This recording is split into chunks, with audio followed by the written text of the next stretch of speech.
Le prophète Kako Philippe, qui affirme avoir reçu un message divin en 2002, a entamé en 2025 une série de croisades en Afrique axée sur la guérison et les miracles.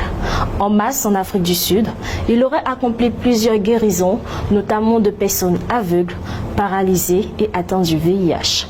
Ces événements attirent de plus en plus de fidèles en quête de délivrance spirituelle. Le récit de Nesnda. Reçu la visite du Seigneur le 24 avril 1993, le prophète Kako Philippe, depuis le 8 juillet 2022, a reçu un message divin qui le confirme comme le messager annoncé dans Matthieu 25, le verset 6, et Apocalypse 12, le verset 14.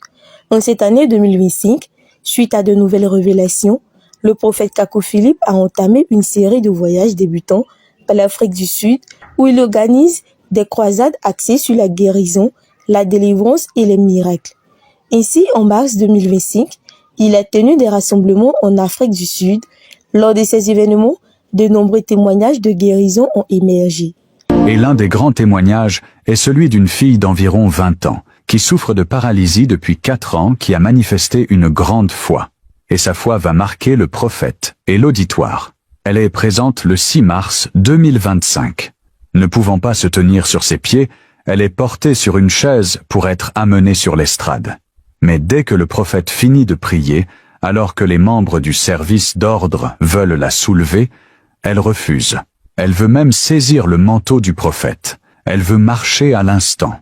Le prophète remarque que la jeune fille a une foi exemplaire, mais qu'elle n'a aucune capacité pour marcher, et que ses genoux l'ont même lâchée, mais qu'elle garde la foi.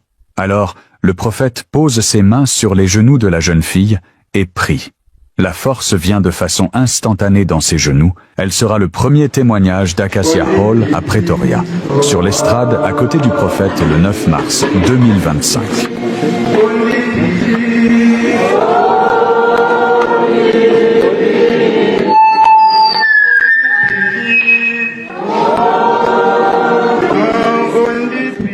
Des aveugles ont recouvré la vue, des paralytiques ont marché et des personnes possédées ont été délivrées.